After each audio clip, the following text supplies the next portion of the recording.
Je m'en vais vous conter le récit des péripéties d'un grand mystère. Ça m'a tout l'air d'un conte de fées, ou peut-être même d'un récit légendaire. Mais tout conte fait, c'est l'histoire de ces quelques légendes de l'ère ancienne.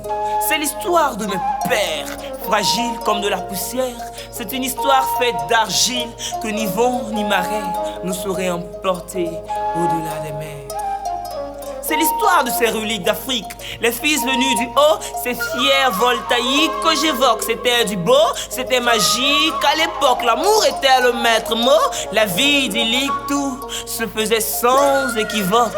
Les voltaïques caressaient la barbe du respect avec souplesse.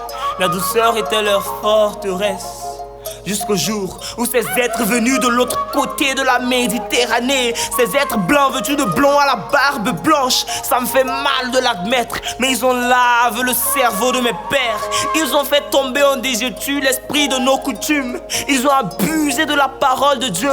Ils nous ont dit ces inconnus. Heureux ceux qui croient sans avoir vu, et nous, malheureux que nous sommes, nous leur avons cru. Ils ont abusé de notre ignorance. Ils nous ont mis à nu. Ils nous ont appris à prier les yeux fermés afin de mieux piller nos richesses. Ils sont fourbes, ils ont adopté le système des souris. Ils vous mordent de la nuit, puis soufflent la morsure afin de s'éviter une mort sûre.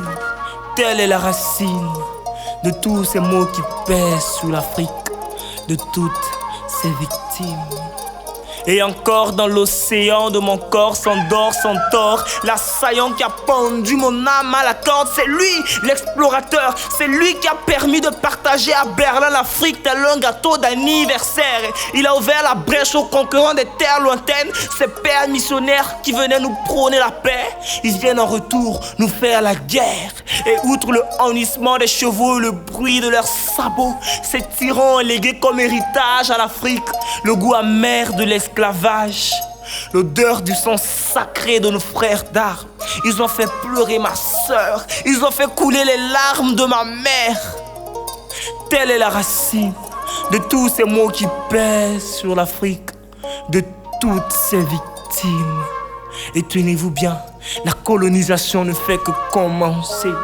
C'est l'histoire de mes pères, fragiles comme de la poussière.